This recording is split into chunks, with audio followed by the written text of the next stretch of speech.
Hi friends, ఈరోజు నేను మేథీ మలై పనీర్ చేశాను. అది కూడా రెస్టారెంట్ స్టైల్లోను. చాలా సింపుల్గా చేసుకోవచ్చు మనం ఇంట్లోనే. ఇది రోటీలతోనూ పుల్కాలతోనూ నాన్లతోనూ చాలా బాగుంటుంది. ఇది ఎలా చేయాలో మనము సింపుల్గా చూద్దాము రండి. వైట్ గ్రేవీ ప్రిపరేషన్కి ఏమేం కావాలో ఇప్పుడు చూద్దాము. దానికి జీడిపప్పులు తీసుకున్నాను. ఒక 6-7 పప్పులు ఉన్నాయి, పెద్ద పప్పులు. తర్వాత పెద్ద స్పూన్ తోటి దోస గింజలు అంటారు కదా, కర్బూజా గింజలు ఇవి. అలాగే 3 లవంగాలు, 5-6 మిరియాలు, చిన్న దాల్చిన చెక్క ముక్క, ఒక ఏలక్కాయ, అలాగే ఒక పెద్ద ఉల్లిపాయ. ఇది చిన్న మీడియం సైజ్ అయితే 2 తీసుకోండి. 3 పచ్చిమిరపకాయలు, 4 వెల్లుల్లిపాయలు, దానికి తగ్గట్టుగా అల్లము. ఇవన్నీ కూడాను మనము ఉడికించుకోవాలి. ఇక్కడ కుక్కర్లో నీళ్లు పెట్టాను. ఫస్ట్ ఈ పప్పులన్నీ వేసేద్దాం ఇందులో. ఇది మన గ్రేవీని బట్టి తీసుకోవాలండి. మనం ఎక్కువ కావాలంటే గ్రేవీ ఇంకొన్ని యాడ్ చేసుకుందాము. ఇదైతే నేను కొంచెమే చేస్తున్నాను, అందుకని ఇంతంత సరిపోతుంది.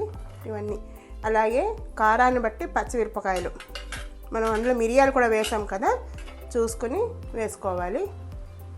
సో ఇది ఇప్పుడు ఉడికించుకుందాము. మూత పెట్టేసి 2 విజిల్స్ రావాలి. ఇది ఇప్పుడు ఉడికించుకుందాము. ఉల్లిపాయ ముక్కలు ఉడికాయి. ఆరిన తర్వాత ఇలా మిక్సీ జార్లో వేసుకొని మెత్తగా పేస్ట్ చేసుకోవాలి. ఉల్లిపాయ పేస్ట్ మెత్తగా రుబ్బడం అయిందండి. ఇప్పుడు తర్వాత ప్రాసెస్ ఏంటో చూద్దాం. ఏమేం కావాలో ఎలా చేయాలో చూద్దాము. ఈ మేథీ మలై పనీర్కి కావాల్సిన ఐటమ్స్ మిగిలినవి చూద్దాం ఏం కావాలో. పనీర్ వేడి నీళ్ళల్లో ఉప్పు వేసి ముక్కల కింద కట్ చేసి వేసాను. ఒక 5-10 నిమిషాలు ఉంచాలి వేడి నీళ్ళల్లో. తర్వాత ఒక కప్పు సన్నగా తరిగిన మెంతి కూర, కొంచెం చిన్న ముక్క గ్రేట్ చేసిన పన్నీరు, తర్వాత పచ్చి బఠానీలు ఉడికించినవి, ఇది ఒక 1/2 కప్పు. ఇవి కావాలి. ఇప్పుడు నెక్స్ట్ ప్రాసెస్ ఏంటో చూద్దాము.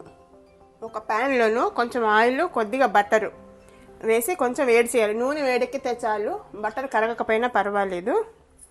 బటరు ఆప్షనల్ అండి. మనకి మంచి హోటల్ స్టైల్ టేస్ట్ రావాలి అంటే కొంచెం బటర్ వేస్తేనే మంచి టేస్ట్ వస్తుంది. కొద్దిగా వేసాను. ఇది వేడెక్కిన తర్వాత మెంతి కూర వేయాలి ఇందులో. నూనె వేడెక్కింది. ఇప్పుడు మనము మెంతి కూర ఇందులో వేసేద్దాము. వేసి ఇది పచ్చి వాసన పోయి కొంచెం బాగా వేగాలి. వేయించుకునే కొమ్మలు ఉన్నాయి ఇందులో. కొంచెం ఎర్రగానే వేగాలి, ఎందుకంటే చేదు వస్తాయి అనిపిస్తుంది కొద్దిగా, అందుకని కొంచెం బాగా వేయిద్దాము. ఈ మెంతి కూర వేయడం వలన పన్నీర్కి మంచి టేస్ట్ వస్తుంది. ఇది కొంచెం ఎర్రగా వేయించుకుందాము. మెంతి కూర వేగిపోయింది, చూసారు కదా, గలగలమైన సౌండ్ కూడా వస్తుంది. ఇలా వేగాలి. ఇలా వేగిన తర్వాత మనం గ్రైండ్ చేసుకున్న పేస్ట్ ఉంది కదా, ఉల్లిపాయ పేస్ట్, ఇది వేసేద్దాము. ఇది వేసిన తర్వాత ఒక 5 నిమిషాలు వేయించాలి. ఎందుకంటే ఉల్లిపాయని ఉడికించాం కదా, వేయించలేదు. కొంచెం ఉడికిన వాసన కానీ పచ్చి వాసన కానీ కొద్దిగా ఉంటుంది. అది పోయే వరకు వేయించుకోవాలి.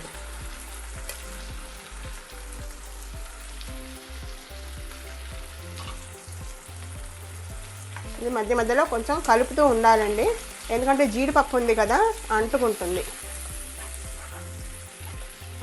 లేదా మాడిపోతే కూడా టేస్ట్ పోతుంది కదా, అందుకోసం కలుపుతూ ఉండాలి.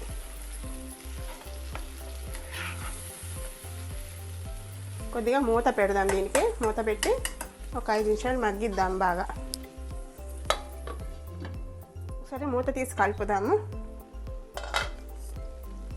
ఆయిల్ పైకి వచ్చింది, చూసారు కదా. ఇంకా అయినా కూడా వేగాలి, ఒక 5 నిమిషాలు వేగాలి. ఈ లోపల ఏం చేద్దామంటే మనం ఉడికించిన బఠానీలు ఉన్నాయి కదా, అది కూడా కొంచెం వేగాలి కదా. ఇప్పుడు వేసేద్దాం. అది వేసి బాగా కలుపుదాము. మళ్ళీ మూత పెట్టి వేయించుకుందాము. ఇప్పుడు మూత తీసి మళ్ళీ ఒకసారి కలిపి చూసారా, మళ్ళీ ఇప్పుడు కూడా ఆయిల్ వచ్చింది. ఇందులో ఇప్పుడు క్రీమ్ వేద్దాం. ఫ్రెష్ క్రీమ్ వేస్తే ఏమవుతుందంటే మంచి రిచ్ టేస్ట్ వస్తుంది, చాలా బాగుంటుంది. అమూల్ అండి, అమూల్ ఫ్రెష్ క్రీము. ఇది ఇంట్లో ఉంటే పర్వాలేదు, మన ఇంట్లో చేసుకున్నదైతే. లేకపోతే కొంచెం ఇది వేసుకుంటే బాగుంటుంది.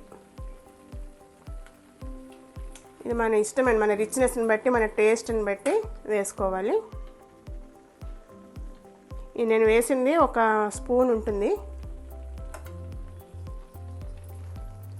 వేసి బాగా కలపాలి. చూసారా రిచ్ లుక్కే మారిపోతుంది, టెక్స్చర్ మారిపోతుంది, మంచి సిల్కీ టెక్స్చర్ వస్తుంది క్రీమ్ వేసేసరికి. ఇప్పుడు ఇందులో కొంచెము పన్నీర్ వేసుకుందాము. ఇందాక మనం వేడి నీళ్ళలో పెట్టుకున్నాం కదా, పన్నీర్ వేసుకుందాము.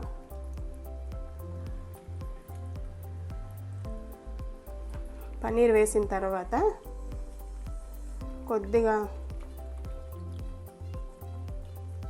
నీళ్లు పోద్దాము. నీళ్లు పోసి ఉప్పు కూడా వేయాలి. మనం ఉప్పు వేయలేదు కదా, ఉప్పు మాత్రం చూసుకుని వేసుకోవాలి, దీనికి ఎక్కువ ఉప్పు పట్టదు.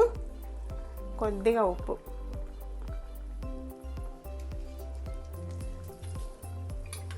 ఇప్పుడు మనం ఉడికించుకోవాలి. కర్రీ ఉడుకుతోంది చూసారు కదా. ఇప్పుడు ఏం చేయాలంటే ఇందులో మనము కొంచెం గరం మసాలా పౌడర్ వేయాలి. కొద్దిగా, ఆల్రెడీ మనము లవంగం దాల్చిన చెక్క వేసాం కానీ ఈ ఫ్లేవర్ బాగుంటుంది, కొద్దిగా వేస్తే. ఒక 1/2 టీ స్పూన్ ఉంది ఇది. అలాగే కొంచెం కసూరి మెతి, మనం మెంతికూర వేసినా కూడా కసూరి మెతి ఫ్లేవర్ చాలా బాగుంటుంది, టేస్ట్ కూడా బాగా వస్తుంది. సో కొంచెం ఇలా అరచేతిలో పెట్టుకొని నలపాలి, బాగా నలిపి వేసేయాలి. దీంతో మంచి ఫ్లేవర్ వస్తుంది, టేస్ట్ కూడా భలే మంచి టేస్ట్ వస్తుంది. ఇప్పుడు ఇది కలుపుదాం. మళ్ళీ పన్నీర్ వేసిన తర్వాత మళ్ళీ ఎక్కువసేపు ఉడకకూడదు, అందుకని ఇప్పుడే వేసేసాం. ఇప్పుడు ఒక 2 మినిట్స్ ఉడికిందంటే సరిపోతుంది. ఇది చేసుకోవడం చాలా సింపుల్ అండి. ఈ థిక్నెస్ మన ఇష్టం అండి, మనకి పలుచగా కావాలంటే ఇంకొంచెం పాలు కానీ పెరుగు కానీ వాటర్ కానీ మన ఇష్టం, ఏదైనా వేసుకోవచ్చు. థిక్గా కావాలంటే తగ్గించుకోవాలి, అంతకన్నా ఏమీ లేదు. ఇప్పుడు ఇది ఉడకనిద్దాం ఒక్క నిమిషము. మన గ్రేవీ ఫినిషింగ్కి వచ్చేసింది. ఆయిల్ మనం వేసిన ఆయిల్ బటర్ అంతా పైకి వచ్చేసింది కదా. చెప్పాను కదా, పన్నీర్ వేసాక మరీ ఎక్కువసేపు ఉడికితే పన్నీరు రబ్బర్లాగా సాగుతుంది, అదొకటి గుర్తుపెట్టుకోండి. ఇప్పుడు ఏం చేద్దామంటే మనం ఇందాక తురిమిన పన్నీర్ ఉంది కదా, అది వేద్దాము. పైన వేసి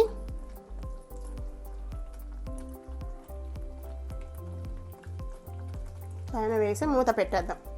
ఆ వేడికి కలపక్కర్లేదు. ఇప్పుడు కొంచెం కూర ఆరగానే ఇప్పుడు పలుచగా అనిపిస్తుంది కానీ చూసారు కదా మీకు, ఇగో థిక్గా అయిపోతుంది. అందులో పన్నీర్ కూడా వేసాం కదా మళ్ళీను. ఇప్పుడు స్టవ్ కట్టేసుకుందాం మూత పెట్టేసి. ఇది రెడీ అయిపోయినట్టేనండి. హోటల్ స్టైల్లో మనము హోటల్లో తింటూ ఉంటాం కదా, కోఫ్తా, మలై కోఫ్తా కానీ ఆ గ్రేవీ ఇదేనండి, ఇలాగే చేస్తారు. సింపుల్గా మనం ఇంట్లోనే చేసుకోవచ్చు, సింపుల్ ఇంగ్రీడియంట్స్ కూడాను. మూత పెట్టేద్దాము, స్టవ్ కట్టేద్దాము. ఆ వేడికి అది మగ్గిపోతుంది. మేథి మలై పన్నీర్ కర్రీ రెడీ అయిపోయిందండి. సర్వింగ్ కోసం డిష్లోకి తీసేసుకున్నాను.